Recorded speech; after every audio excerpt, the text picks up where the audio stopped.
MP के धार जिले में कारम बांध का संकट तो फिलहाल टल गया, लेकिन बांध को लेकर गांवों पर जो खतरा खड़ा हुआ था वो फिलहाल अब खत्म हो चुका है।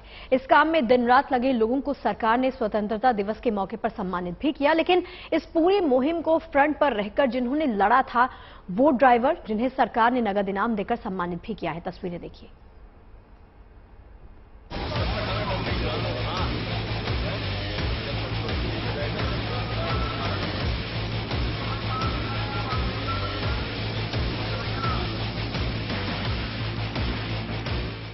संतोष और सुनील पेशे से ड्राइवर हैं, लेकिन आज मध्य प्रदेश के हीरो बन चुके हैं। अपने असाधारण साहस और सब्र के बल पर उन्होंने कुदरत की चुनौती को न केवल कबूल किया, बल्कि उसे अपना रुख बदलने पर मजबूर कर दिया। अपने अथक परिश्रम से उन्होंने न केवल जलधारा को मोड़ दिया, बल्कि हजारों लोगों की जिंदगी पर आए खतरे को भी टाल दिया। एमपी के धार जिले में बनने वाला कारम बांध टूटा तो आसपास के इलाकों में जल संकट मंडराने लगा। 16 गांवों के हजारों की आबादी पर पानी का कहर टूटने का खतरा था, लेकिन इन दोनों पोकलेन ड्राइवर ने बिना रुके, बिना थके, रात दिन पोकलेन चलाकर पानी के लिए रास्ता बनाया और उसकी रफ्तार को काबू में करते हुए दूसरी तरफ मोड़ दिया। यही वजह है कि मध्य प्रदेश सरकार की तरफ से दोनों को इनाम देने की घोषणा की गई है। इन दोनों ड्राइवर सुनील और संतोष को 2-2 लाख रुपए देने का ऐलान मुख्यमंत्री शिवराज सिंह चौहान ने किया है। प्रशासन और सरकार की तरफ से यूं तो गांवों को खाली करा लिया गया था, लेकिन फिर डैम टूटने से भारी मुसीबत आनी तय थी। ऐसे में संतोष और सुनील को जब इस काम के लिए चुना गया तो दोनों ड्राइवर सुनील और संतोष के लिए ये आसान नहीं था, लेकिन उन्होंने ये कैसे किया ये बेहतर होगा आप ड्राइवर सुनील बघेल से ही सुनिए। पानी का झरना चल रहा था, अपने को पता था कि उसको धंसने का डर भी है, जिम्मेदारी भी है, पर कोशिश जारी रखी कि हमने कम से कम आराम से दिक्कत नहीं हो, उस हिसाब से साइड से जगह बनाई, नाली बनाई। पहले नाली के जरिए पानी बढ़ाया, उसके जरिए तो ब्रेकर चला के साइड से थोड़ा थोड़ा करके पानी उसको बढ़ाया हमने। तो जिम्मेदारी से पोकलेन उनको धीरे धीरे बाहर निकाला। पानी और मिट्टी से बने दलदल में पोकलेन चलाना चुनौती से कम नहीं। पानी की धार तेज आने की सूरत में उसकी चपेट में खुद के आने का भी जोखिम रहा। सुनील से कम उम्र संतोष की है, बावजूद इसके संतोष ने हिम्मत नहीं हारी। तब भी जब घर वालों से बात होने पर जज्बाती हो जाते और डर लगने लगता, दोनों को बस एक ही धुन थी कि इस पानी से कई जान माल को बचाना था। सर, गांव को बचाना हमारा फर्ज था सर, और पानी निकालना जरूरी था सर जी। डर भी लग रहा था, घर से फोन भी आ रहा था, फिर भी कोशिश करके हमने मशीन चलाया सर। 28 घंटे चल गए सर, इधर मशीन चली सर, फिर भी हमने काम किया इधर। इस कामयाबी से सरकार भी गदगद नजर आई। खुद मुख्यमंत्री शिवराज सिंह चौहान ने 15 अगस्त से पहले ट्वीट कर ऐलान किया और गांव के लोगों से घरों को लौटने की अपील की। अपने ट्वीट में मुख्यमंत्री शिवराज सिंह चौहान ने कहा, धार के निर्माणाधीन कारम बांध के कारण उत्पन्न हुआ अप्रत्याशित संकट टल गया है। माननीय प्रधानमंत्री श्री नरेंद्र मोदी जी और गृह मंत्री अमित शाह जी का लगातार मार्गदर्शन मिलता रहा। पानी की निकासी के कार्य में लगी पूरी टीम और खरगोन और धार के 18 गांवों की जनता को हृदय से बधाई। मार्गदर्शन करने के लिए फिर प्रधानमंत्री जी का हृदय से आभार प्रकट करता हूं। संपूर्ण सहायता दिलाने के लिए भी प्रधानमंत्री जी का, गृह मंत्री जी का, जल शक्ति, केंद्रीय जल शक्ति मंत्री गजेंद्र सिंह जी का, सभी का धन्यवाद करता हूं। आपदा प्रबंधन का उत्तम उदाहरण है कारम बांध के लीकेज से उपजी हुई परिस्थितियों से निपटना, और इसके लिए मैं एक बार फिर पूरी टीम को हृदय से बधाई देता हूं। धार में जलधारा के टले इस संकट के बाद आजादी का जश्न भी धूमधाम से मनाया गया, जिसमें शिरकत करने प्रभारी मंत्री प्रभुराम चौधरी पहुंचे, जिन्होंने इस मौके पर इस मिशन में जुटे हेल्पर्स और ड्राइवर्स को सम्मानित किया। Bureau report, good news today. Karam बांध को अगर बचाया नहीं जाता तो आसपास के 18 गांव पानी में समा जाते। बांध के खतरे की वजह से करीब 40,000 लोग अपना आशियाना छोड़ चुके थे, लेकिन अब खतरा टलने पर ये लोग अपने घरों में लौट रहे हैं।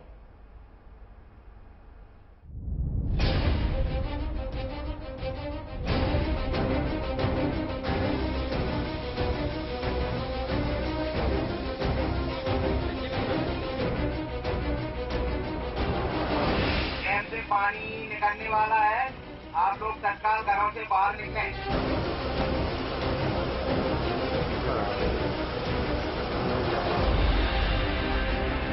एक तरफ अथाह पानी और दूसरी तरफ जिंदगी की रिहाइश। इन दोनों के बीच फासला सिर्फ बांध की एक दीवार का।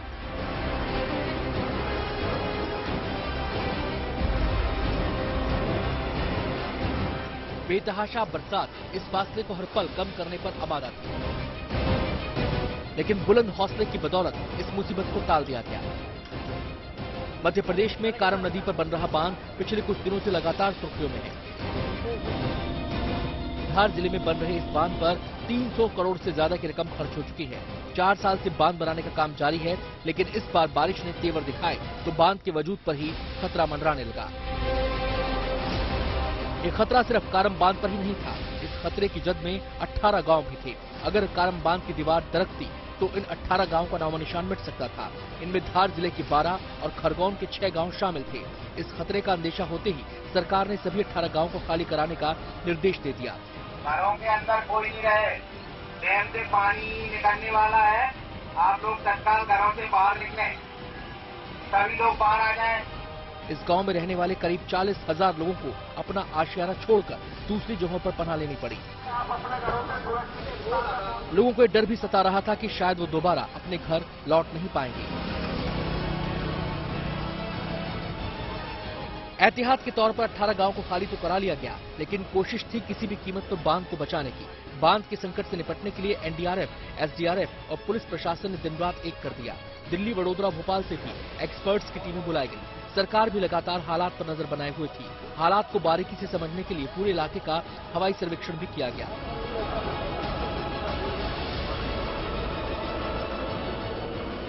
अगर पानी के दबाव में बांध टूटता तो जल सैलाब में 18 गांवों में तबाही मच सकती थी, लेकिन प्रशासन इस मुसीबत को टालने की हर मुमकिन कोशिश में जुटा रहा। एक्सपर्ट्स ने सुझाया कि बांध को टूटने से बचाने के लिए पानी के दबाव को कम करना होगा। इसके लिए पानी को निकलने का रास्ता देना जरूरी था। दिन रात कोशिशें करके एक्सपर्ट्स की देखरेख में बांध के पानी को नियंत्रित ढंग से निकालने का रास्ता बना दिया गया। लगातार पानी निकलने से बांध पर पानी का दबाव कम होने लगा और प्रशासन ने राहत की सांस ली। सरकार ने कारम बांध पर आए खतरे के टलने का ऐलान किया तो 18 गांव के लोगों की जान में जान आई।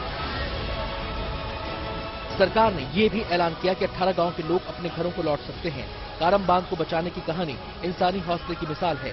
ये इस बात की मिसाल है कि अगर सूझबूझ और धैर्य से काम लिया जाए तो किसी भी मुसीबत को टालना नामुमकिन नहीं होता। Bureau report, good news today.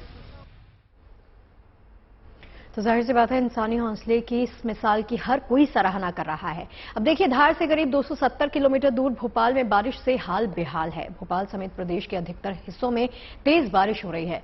बारिश की वजह से तवा, नर्मदा, शिप्रा, पार्वती, बेतवा और चंबल नदियां भी उफान पर हैं। जल स्तर बढ़ जाने की वजह से भोपाल के सभी बांधों के गेट खोल दिए गए, जिससे निचले इलाकों में पानी भरने का खतरा भी बढ़ता जा रहा है।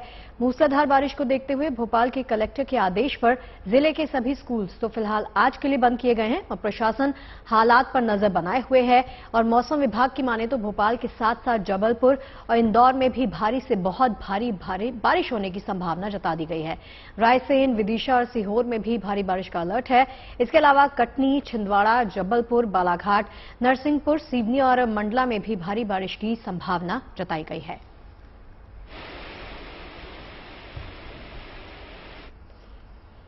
सोमवार को भोपाल के कलियासोत डैम से 13 में से 9 गेट खोले गए। वहीं भदभदा का जलस्तर बढ़ने के बाद 7 गेट भी सोमवार को खोले गए।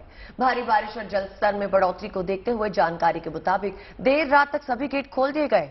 कोलार और जबलपुर के बरगी डैम के भी 13 गेट खोले गए हैं और भोपाल में कलियासोत डैम से ताजा हालात की जानकारी दे रहे हैं हमारे सहयोगी रवीशपाल सिंह।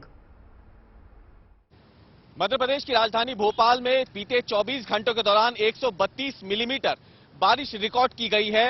मूसलाधार बारिश है, जिसके बाद मध्य प्रदेश की राजधानी भोपाल के ज्यादातर डैम जो है उनके गेट खोल दिए गए हैं। भोपाल में आपको बता दें कि 3 डैम आते हैं, उनमें से एक जो सबसे बड़ा डैम है कालियासोत, उसके दरवाजे जो है वो 9 दरवाजे फिलहाल आपको यहाँ खुले हुए दिख जाएंगे। ये आप तस्वीरों में देख सकते हैं कि कितनी जल राशि जो है वो इस बांध के जरिए निकालनी पड़ रही है। दरअसल कालियासोत डैम जो है, ये जिसके तस्वीरें आप देख रहे हैं, ये कालियासोत झील पे बना हुआ बांध है और जब भोपाल की बड़ी झील ओवरफ्लो होने लगती है तो उसका पानी भदभदा डैम के जरिए कालियासोत डैम की तरफ छोड़ा जाता है। और जिस तरीके से बीते 48 घंटों से भोपाल में मूसलाधार बारिश का दौर जारी है, उसके बाद बड़ी झील ओवरफ्लो होने के बाद जो भदभदा डैम के गेट है उसे खोला गया था और जब लगातार बारिश होती गई तो जो ये झील है कालियासोत झील पे बना हुआ बांध जो है उसे भी खोल दिया गया है और इसके बाद पानी का प्रचंड वेग जो है वो कालियासोत नदी से होता हुआ आगे की ओर जा रहा है सर्वधर्म पुल की तरफ। हम आपको एक तस्वीर दिखाने की कोशिश करते हैं कैसे यहाँ पे जो भोपाल की कालियासोत नदी है वो अपने रौद्र रूप में आपको यहाँ दिख जाएगी। आमतौर पर ये नदी जो है वो सूखी रहती है साल के बाकी महीनों में, लेकिन अभी की आप तस्वीरों को देख के अंदाजा लगा सकते हैं कि कितनी जल राशि जो है वो इस नदी में है और प्रचंड वेग के साथ कालियासोत नदी जो है फिलहाल वो आगे की ओर बढ़ रही है। ये नदी आगे जाकर के बेतवा नदी में मिलती है रायसेन जिले में, लेकिन उससे पहले भोपाल के जो निचले इलाके हैं, खासतौर से सरधम पुल के आसपास का जो इलाका है वो इस नदी के कैचमेंट में आ जाता है और इसी के चलते कालियासोत नदी का ये जो पानी है ये कई बार जो सरधम पुल के जो इलाके हैं, निचली बस्तियां हैं, उसमें घुस जाता है और ये तस्वीरें जो है साफ बता रही हैं कि किस तरीके से मूसलाधार बारिश जो है वो मध्य प्रदेश में हुई है। खासतौर से राजधानी भोपाल हो, उससे सटे हुए इलाके हो, यहाँ पर जिस तरीके से मूसलाधार बारिश का दौर जारी है, रुक रुक कर अभी भी बारिश भोपाल में हो रही है, लेकिन बीते 48 घंटों में जो बारिश हुई है। तो मध्य प्रदेश की तस्वीरें आप देख रहे हैं। अभी मानसून के देखिए सेकेंड राउंड की बारी है, जहां पे कई प्रदेशों में बारिश तो लगातार जारी है। पहाड़ी राज्यों से लेकर दक्षिण के राज्यों तक बारिश के कारण नदियां भी अपने उफान पर हैं और हालात को देखते हुए स्थानीय प्रशासन भी एक्शन में आ गया है। रेस्क्यू ऑपरेशन लगातार चलाए जा रहे हैं और जरूरत के मुताबिक एनडीआरएफ, एसडीआरएफ सेना की सहायता ली जा रही है। अब जम्मू कश्मीर के कठुआ में सेना ने हेलीकॉप्टर से बाढ़ में फंसे 3 लोगों का रेस्क्यू किस तरह से किया है, देखिए।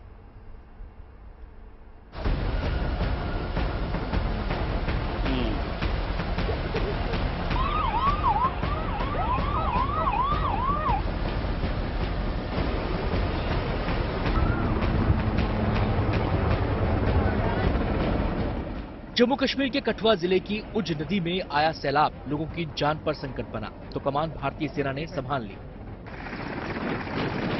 सेना का हेलीकॉप्टर मिशन जिंदगी में जुट गया। सेना के जवानों ने 3 लोगों का सुरक्षित रेस्क्यू ऑपरेशन किया। सोमवार शाम को भारतीय वायुसेना के अधिकारियों को उज नदी के सैलाब में लोगों के फंसे होने की खबर मिली। ये लोग अपने जानवरों को चराने के लिए ले गए थे, लेकिन बाढ़ में फंस गए। साथ में दर्जनों जानवर भी बाढ़ से घिर गए। खबर मिलते ही सेना और जिला प्रशासन तत्काल हरकत में आया और बचाव अभियान शुरू कर दिया। तेज जलधारा के बीच जाना मुमकिन नहीं था, लिहाजा प्रशासन ने सेना के हेलीकॉप्टर के रेस्क्यू की जिम्मेदारी सौंपी। सेना ने 3 लोगों को सैलाब से सुरक्षित निकाल लिया। हालांकि कई जानवर बाढ़ के पानी में बह गए। जम्मू कश्मीर में पिछले कुछ दिनों से लगातार भारी बारिश हो रही है। पहाड़ी इलाकों में बारिश की वजह से नदियों का बहाव तेज हो गया है। नदियों में पानी का स्तर लगातार बढ़ रहा है। भूमि का कटाव तेजी से हो रहा है। चारों ओर सैलाब का हाहाकारी पानी शोर मचाता डरा रहा है। हम खड़े हैं जब इस ब्रिज का उद्घाटन हुआ था और राजनाथ सिंह जी आए थे और उनका हेलीकॉप्टर यहाँ पे उतरा था। जहाँ पे उनका हेलीकॉप्टर उतरा था वो जगह तो कल की ही बह चुकी है। अब ये थोड़ी सी जगह बची हुई है, ये भी बहती जा रही है। बाढ़ में प्रभावित गांव वालों का कहना है कि पिछले दिनों बांध टूट जाने से हालात गंभीर हुए हैं। 300 हेक्टेयर के करीब जमीन फसल समेत पानी में बह गई। कई गांव में बाढ़ का पानी घुसपैठ कर चुका है। दर्जनों मकान बाढ़ की चपेट में आ चुके हैं। नुकसान है जो हमारे जमीन से साथ जो भी थी फसल लगाया था सभी रुड़ के साथ कुछ नहीं मिला। आपके पीछे वाला मकान ये भी बह रहा है, क्या इसकी हालत है? हाँ सर, इसकी हालत भी बहुत खराब है सर, बहुत खराब है सर। ये भी गिर जाएगा, गिरने वाला है, गिर गया आधा, इसका कोड़ा तो गिर गया, ये भी गिर जाएगा सर। सैलाब के संकट को देखते हुए प्रशासन मुस्तैद है, एसडीआरएफ मौके पर तैनात है और हालात पर नजर बनाए हुए है। पानी बहुत है और असेसमेंट करना मुश्किल है, लेकिन हमारी जो टीमें हैं, रेवेन्यू की टीम है, एसडीआरएफ की टीम है, तो उसके बाद हमारे पीआरआईज हैं, हमारे सरपंच साहब हैं, ये यहीं पे तैनात हैं। तो जैसे कुछ इस टाइप की कोई हमें लगता है कि एप्रीहेंशन होता है इसका बाढ़ का, कहीं खतरा वगैरह हो सकता है, तो इनको हम इवैक्यूएट कर देंगे। और सुबह से भी हमने जो लगता फ्लड प्रोन जो हाउसेज थे, हमारे घर थे, उनको भी हमने सुबह से इवैक्यूएट किया हुआ है, सेफर प्लेसेस पे रखा हुआ है। हिमाचल प्रदेश के कुल्लू में भी अचानक आई बाढ़ से लोगों की जान पर बन आई। सोलंग नाले में फ्लैश फ्लड से 2 लोग लापता हो गए। सोमवार को रेस्क्यू ऑपरेशन किया गया, लेकिन जल प्रवाह बढ़ने की वजह से बचाव अभियान को कल रोक दिया गया। पुलिस और फायर ब्रिगेड का दस्ता मौके पर मौजूद है। लापता लोगों की तलाश में आज फिर रेस्क्यू ऑपरेशन चलाया जा रहा है। राजस्थान के 12 जिले में झमाझम बरसात लोगों के लिए मुसीबत बनी हुई है। 12 के समरानिया क्षेत्र में मूसलाधार बरसात से नदी नाले उफान पर चल रहे हैं। कस्बे की दोनों बड़ी नदियों पर बनी पुलिया पानी में डूब चुकी है। इसके बावजूद लोग जान जोखिम में डालकर पुलिया पार कर रहे हैं। सोमवार शाम को पुलिया पार करते हुए एक बाइक सवार बाइक समेत पानी में बह गया। संयोग से उस वक्त किनारे पर कई लोग खड़े थे। लोगों ने जब युवक को पानी में बहते देखा तो कड़ी मशक्कत से बाइक समेत नदी से बाहर सुरक्षित निकाल लिया। Bureau report, good news today. और अब उस वीर सपूत की कहानी जो सरहद की सुरक्षा करते हुए आज से 38 साल पहले बर्फीले तूफान की चपेट में आ गया था। अब 38 साल बाद भारतीय सेना की पेट्रोलिंग टीम को अमर बलिदानी लांस नायक चंद्रशेखर हरबोला के कुछ सामान मिले हैं, जिससे उनकी पहचान हो सकी। 29 मई 1984 को चंद्रशेखर बर्फीले तूफान में फंस गए थे। वो तो टूट ही गई थी। 8-10 साल तक तो लगता था शायद आ जाएंगे, उसके बाद से फिर कोई वो नहीं। अब तो 38 साल हो चुके। 64 साल की हो चुकी शांति देवी ने 38 साल से अपने पति की शहादत को संजो कर रखा था। तब भी जब उन्हें अपने पति को सम्मान के साथ अंतिम विदाई देने का मौका न मिला, वक्त के क्रूर हाथों पति का जब साथ छूटा, तो शांति देवी की उम्र महज 26 बरस की रही। अब आजादी के जश्न के ठीक पहले उन्हें अपनी जिंदगी की वो खबर मिली जिसके सुनने का इंतजार भी शायद खत्म हो चुका था। सियाचिन में सरहद की हिफाजत में लगे चंद्रशेखर हरबोला एवलॉन्च में अचानक गुम हो गए। चंद्रशेखर 19 कुमाऊं रेजिमेंट में लॉन्स नायक के पद पर तैनात थे। पहले उनकी पोस्टिंग हल्द्वानी में रही, फिर सियाचिन के लिए तबादला हो गया, जहां 29 मई 1984 को ड्यूटी के दौरान बर्फीले तूफान की चपेट में आ गए। इस दौरान चंद्रशेखर के साथ 18 लोग और भी थे। इनमें से 14 लोगों को सेना ने तलाश लिया, 5 लोगों का फिर भी कोई पता नहीं चल सका। चंद्रशेखर इन्हीं 5 लोगों में से एक रहे पूरे 8 बरस तक, लेकिन न चंद्रशेखर लौटे, न ही उनसे जुड़ी कोई खबर। परिवार तो परिवार, सेना भी मान चुकी थी कि चंद्रशेखर अब शायद ही लौट पाए। लिहाजा परिवार ने पहाड़ी रीति रिवाज से उनका अंतिम संस्कार कर दिया। फोन आया था, एक कोड से आया था, फिर मुझे यूनिट से आया था 19 मार्च। 8-10 साल तक तो लगता था शायद आ जाएंगे, उसके बाद से फिर कोई वो नहीं। अब तो 38 साल हो चुके। पर जैसा कि सच है और तुलसीदास ने भी कहा है, लाभ हानि जीवन मरण, यश अपयश विधि हार। 38 साल बाद उसी सियाचिन में जब सेना अपने गुमशुदा जवानों की तलाश में गश्त पर निकली, तो आखिरकार एक बंकर से चंद्रशेखर हरबोला का शव मिला, जिनकी पहचान बैच नंबर से हुई और परिवार को सूचना दी गई। जो बच्चियां तब छोटी थी, लेकिन अब बेटियों की शादी हो चुकी है। बड़ी बेटी को भी पिता की कोई खास याद नहीं। छोटी वाली बहन 1.5 साल की थी, तो हमको तो कुछ याद भी नहीं है पापा की। मैं तो टूट चुकी थी हमारी। पर अब कहीं पे सही लग रहा है कि हम अपने हाथों से उनका कर पाएंगे, पर दुख भी हो रहा है। परिवार के लिए चंद्रशेखर न तब थे न आज हैं, बस अब रह गया है वो इत्मीनान जिसमें उनको आखिरी विदाई राजकीय सम्मान से नसीब हुई, जो हर शहादत पर परिवार के लिए एक फख्र का लम्हा होता है। आज जब ये पता चला तो फिर वहीं हम लोगों को जो है बॉडी मिलने की जब सूचना मिली तो हम लोग उसमें एक प्रकार से संतोष बहुत है हम लोगों के अंदर कि हमें जो है फौज में इतना अनुशासन है जिसकी वजह से हम लोगों को ये बॉडी उनकी प्राप्त हो रही है, तो हम लोग इससे काफी संतुष्ट हैं। आशंका के बादल छट चुके हैं। भले ही गम ने दोबारा परिवार को घेर लिया हो, लेकिन अब परिवार को गर्व है देश की हिफाजत के लिए लांस नायक चंद्रशेखर के सर्वोच्च बलिदान पर। हल्द्वानी से राहुल सिंह दरमवाल के साथ bureau report, good news today.